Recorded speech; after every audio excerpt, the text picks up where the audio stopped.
So hello friends, we are back again and we are dealing with this plasma kinetic theory.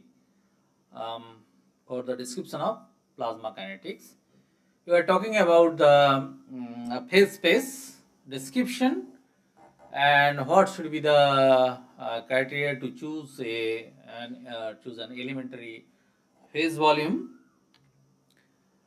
And here we are trying whether we can arrive some equation which will give us some idea about the kinetics in space.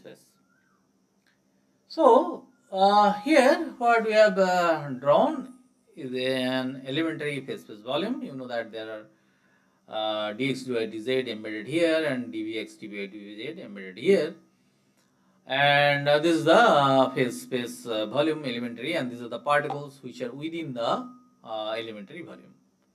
Now suppose you want to take some particle inside this from say bottom to bottom side. So what you need, actually you need to increase the velocity so that its velocity was not that high and then it has gained some velocity and reached into that location of that elementary volume for that particular velocity. So what essentially you need? You need to increase the velocity so that it can enter into that elementary volume. So what you essentially require for that? You need to accelerate the particle. Okay. So if you want to keep some particle out, then you accelerate them further so that it goes out from that volume. Position wise, if there is some velocity, some particles are moving here and there, so they can come in and go out like that. And because of the velocity, if you want to bring in or take out, so you have to accelerate or decelerate the particles that you remember. Okay. So for this elementary volume, suppose it has some four sides, left, right, and bottom and top. So particle flux to the left side, if we consider, so that is, you know that what you have to do, we have to, this side it is moving from this to this, left to right, so it has to have some dx dt and the area is dv. Okay. So the particle flux to the left side, you can write it as this fx pt dx dt and then dv. Similarly, that right face, whatever is moving out, you can write like this. I have written minus, okay, so that you can just add. If they are negative, then they will be coming in. Okay, so that is what. So I have put it like this, and then similarly for bottom and from top, we have written like that.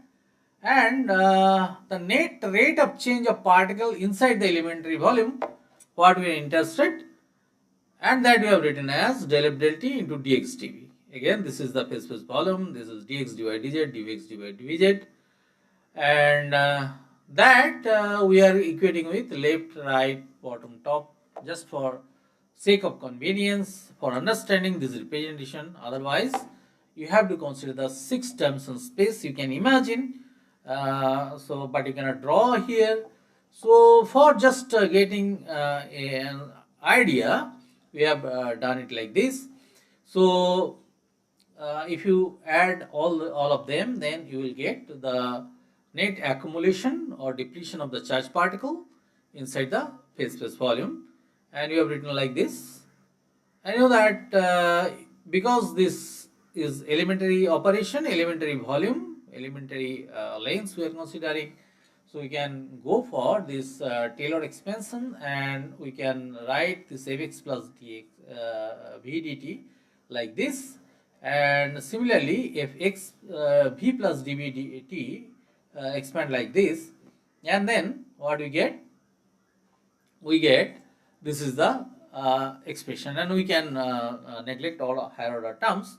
So what we are getting, this fxbt and this fxbt, these are same terms, so they are cancelling. Similarly, these two terms are also cancelling, and what you are left with here, you see that this is del f del x, dx into v dv, and here minus del f del v dv a dx.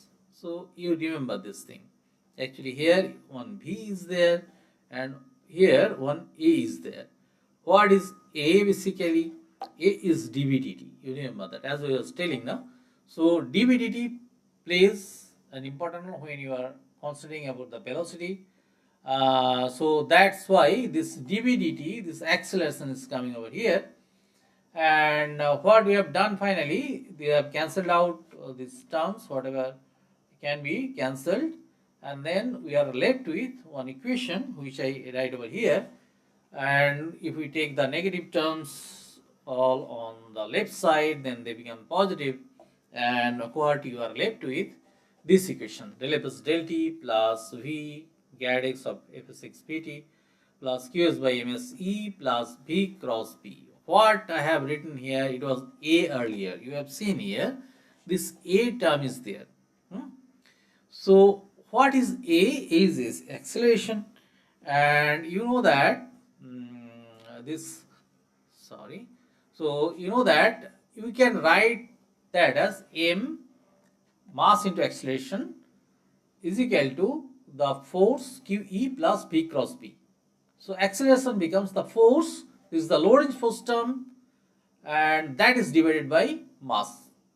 And you know what is meant by m, as I already explained earlier, and that is why this part is basically corresponding to the acceleration part, what we have just here written as a over here. So this a we are replacing with this explicit term q by m e plus b cross b. Okay, so this equation, what right now we have arrived, this is called Klebantovich equation.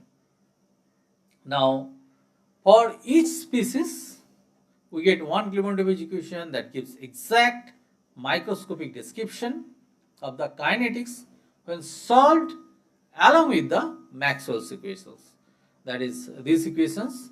So we can get for every species one such Klebantovich equation. But the problem is that we are not interested in the kinetics of each and every particle. Rather, we are interested in some average behavior. Now, for the sake of your completeness, we can say that Klebantovich equation, there are equations which is known as Liouville equation, you might have heard, which describes the whole system as a whole actually. So if there are n particles, they describe the motion instead of 6-dimensional space, they describe the motion in 6 n-dimensional space. So this kind of equation or this kind of description is basically named after Liouville. So this Liouville equation describes evolution of the system in 6 n-dimensional space. Each point on the trajectory at time t contains every information on all the particles of the system at that instant. So it is too much of information, and neither we are capable of handling so much of information nor we are interested. So as I told you that we are trying to get some average behavior which will be possible to tackle. Now what average we are talking about? So that we must be very much clear. Now suppose in the room where you are sitting now and you want to measure what is the number of particles per unit volume in one corner of that room. If you measure now, you will get some number, say n. Okay, and next time when you measure, you will not be getting that exact value n. You will be getting some n plus delta n. Now next time when you measure, you will get some another value n plus delta n1, and this delta n, what you are getting, sometimes it will be more than, sometimes it will be positive, sometimes it will be negative. And if you make very large number of measurement and average them out, then you will get some number density which will not change.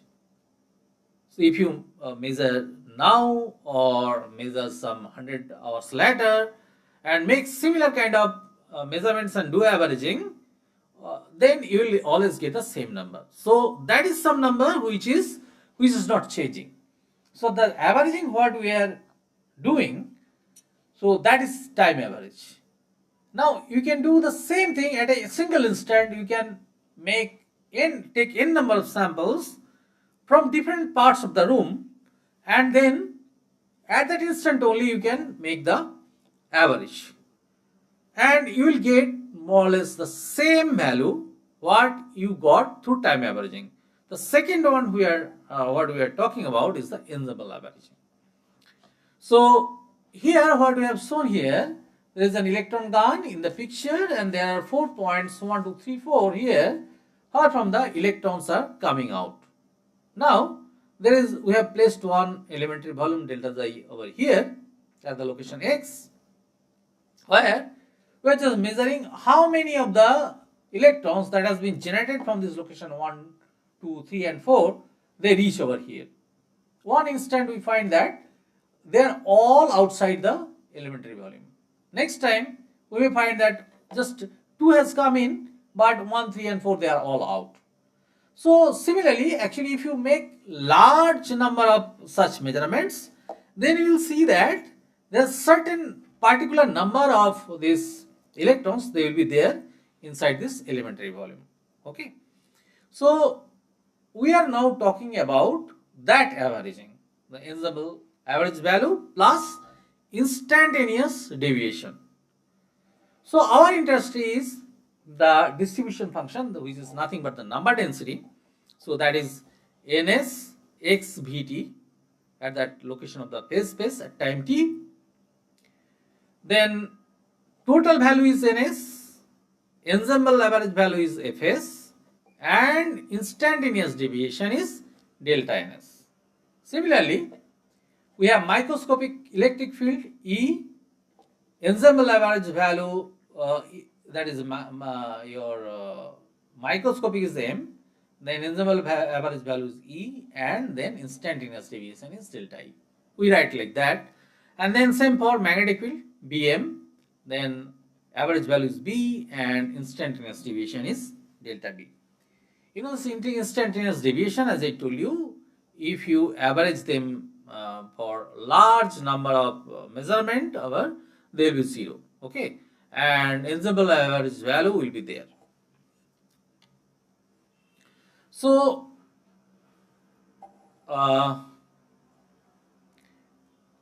what we are getting, measurables ns is equal to your fs xvt plus delta ns, em is equal to exvt plus delta e, bm is equal to bxvt plus delta b. Then fs is what? Fs is the ensemble average value ns, e is the ensemble average value of em, and b is the ensemble average value of bm, and delta n, delta e and delta b, they are all 0.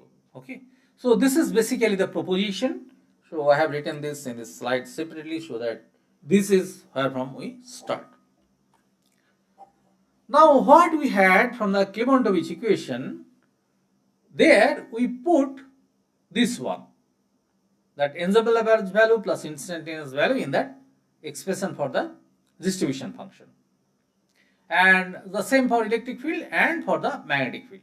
So what we have got here, you can just see this fs plus delta ns we have put, and then same thing over here, and this is for electric field, this is for magnetic field, and this is where we are now.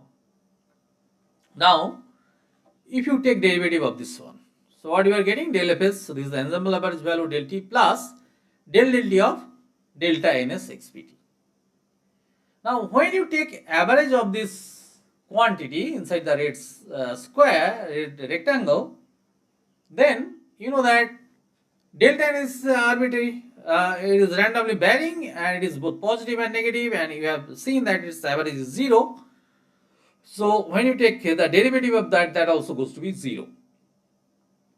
Similarly, here this gradient of delta ns, this term also, when you get the average, then that goes to 0. Now this is E and cross B, these are all ensemble average value, then this Fs is also an ensemble average value, so there is no question of going to be 0 because they are not involving any fluctuating component.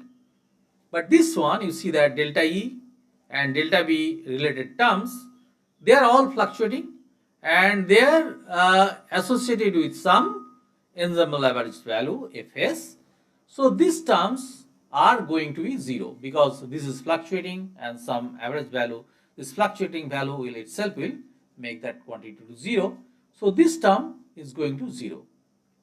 Similarly, this part E and B, they are ensemble average values and that is associated with some fluctuating quantity that can be both average, whose average is 0. So this term also goes to be 0. So what we are doing? We are doing ensemble averaging. Now one thing is there, the last term. See, here is also some your varying quantity delta E. So they are varying randomly, positive, negative, all are there. And here this also is varying randomly. And here you see that delta ns, this is also varying. Okay. But there is a catch. What is that? The thing is that this average is actually not 0. Why? You know that suppose I am saying that some quantity x which may be positive, which may be negative, and equally it may be like your head and tail of a coin. So if you take a large number of operations, then both will be equal, and if you sum up, then it will be 0. So that is same true for delta E. But if you take delta E square, then there is no question of negative thing. So always it will be positive. So if you average it out, it will never be 0. So what we are saying that some quantity, it is maybe fluctuating, but it is resulting in some quantity which is in the same direction of the cause, then it may not be 0. You see that here what we are doing, delta E, this is here, so there is certain change in the electric field, instantaneous change, and that is causing some gradient in number density. Gradient in number density of the charged particles, gradient in velocity, grad V, del V. So, whenever we are applying an electric field, so either the charged particle will be accelerated or decelerated, and because of that, there will be a gradient in the number of particles which will be in the same direction as that of the changing electric field. So delta E is the cause, grad B delta N S is the effect. They are acting in the same direction, both are vector quantities. So their product is similar to like making a square. So negative thing disappears. So this average will never be 0. Okay. So this is something, what is that? When we are saying that because of the change in electric field, some gradient in the number of particles are happening. So that is nothing but the collision.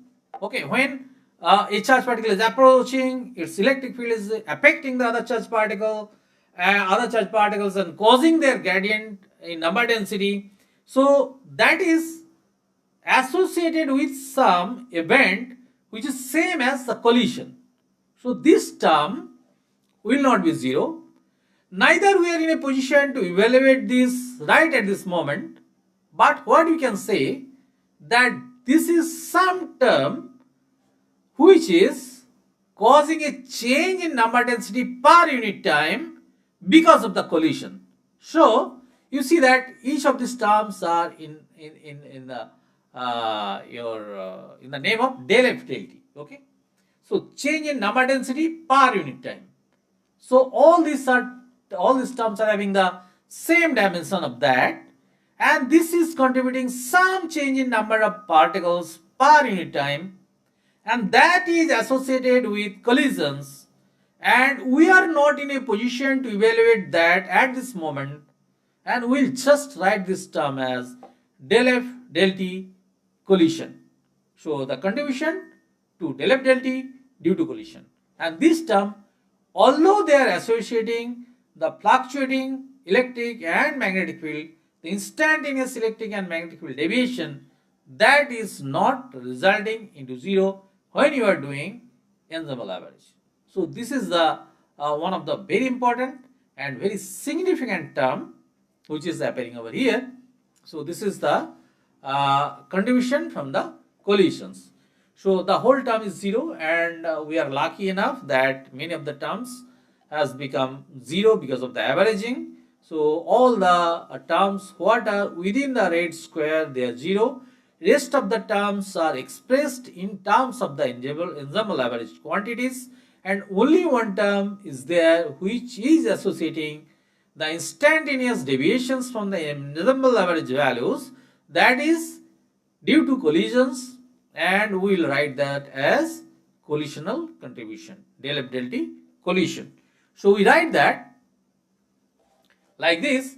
So we have eliminated all the terms which are 0, and we are getting this del F del T plus B dot grad X, and this A dot grad B is written in terms of the this thing, what do you call that, electric and magnetic field from the Lorentz equation, and this part is the collisional contribution. We can write it as del F del T collisions, which we will be doing in the later stage.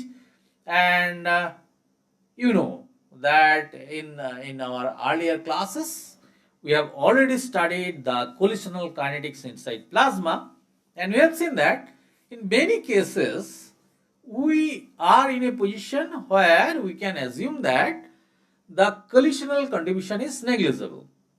When it is so, then if situation arises like that, we can neglect the collisional contribution. In many cases, we can extract very important information about the system even without considering the collision.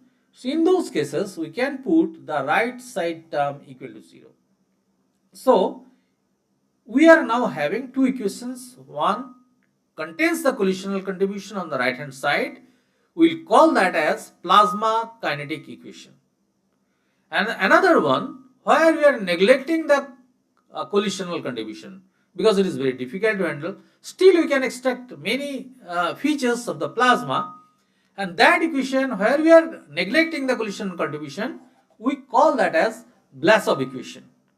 So we are having now two equations. One is plasma kinetic equation and one is Blasov equation.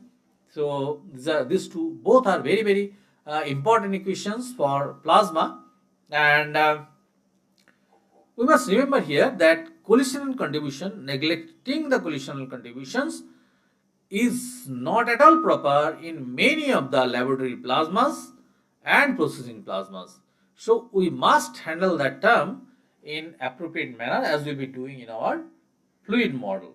Okay, so we move to our next ones, that we have seen that the Blasov equation is having the form del F is del T plus B dot grad X Fx plus A dot grad V Fs equal to 0.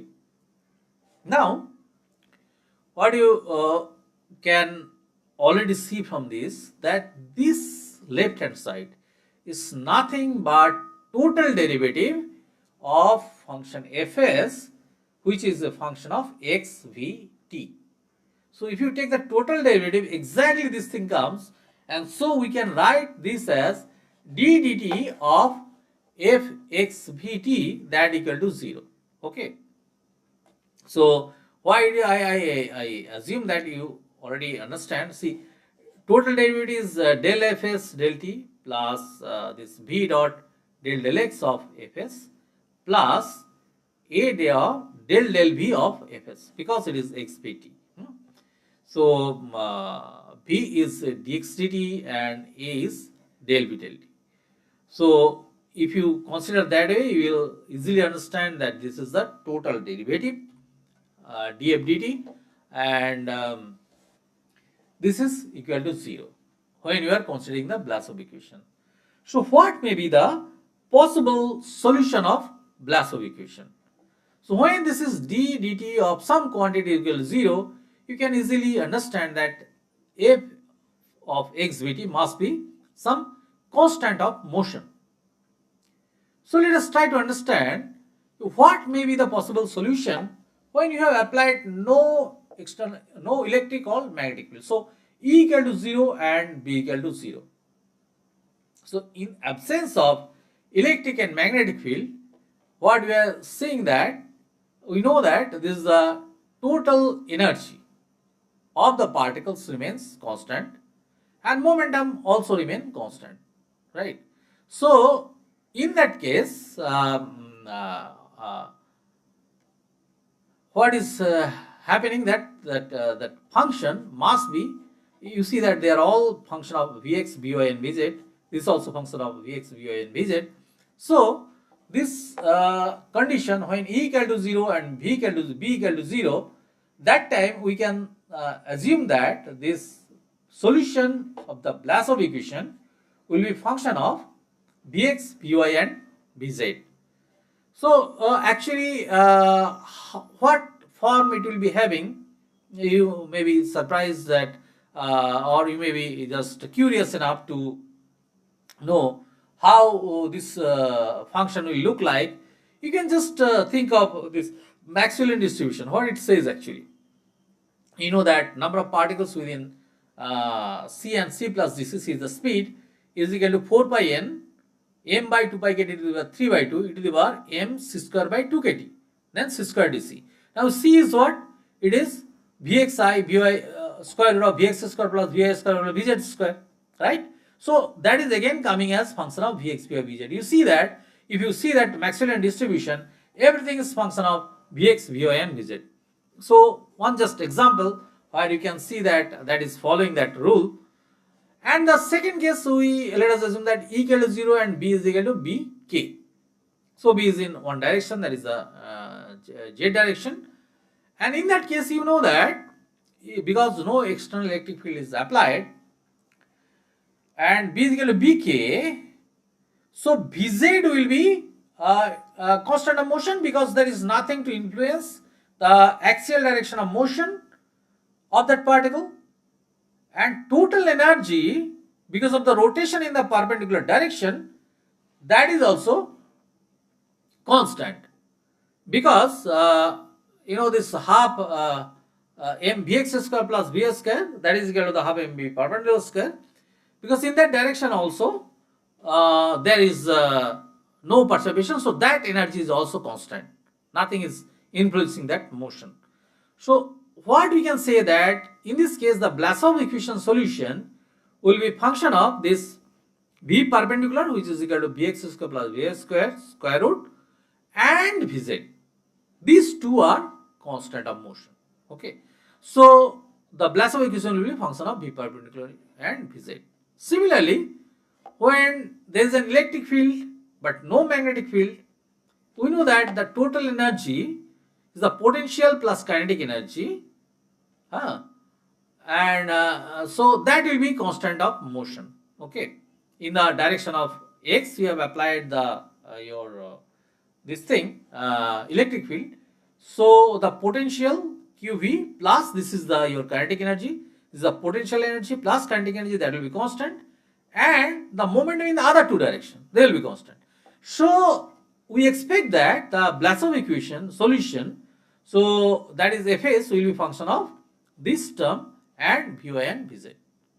So this is the way how we guess what may be the possible solution of Blasov equation depending on the exact application. So we stop here. In the next class we will be studying the electrostatic waves. So this is a new kind of wave which is not electromagnetic wave and very interesting. You might have heard about Langmuir waves that falls in this category in the high frequency region. So we will be going through them. So this is so far. Now we will deal with this in the next class. Thank you.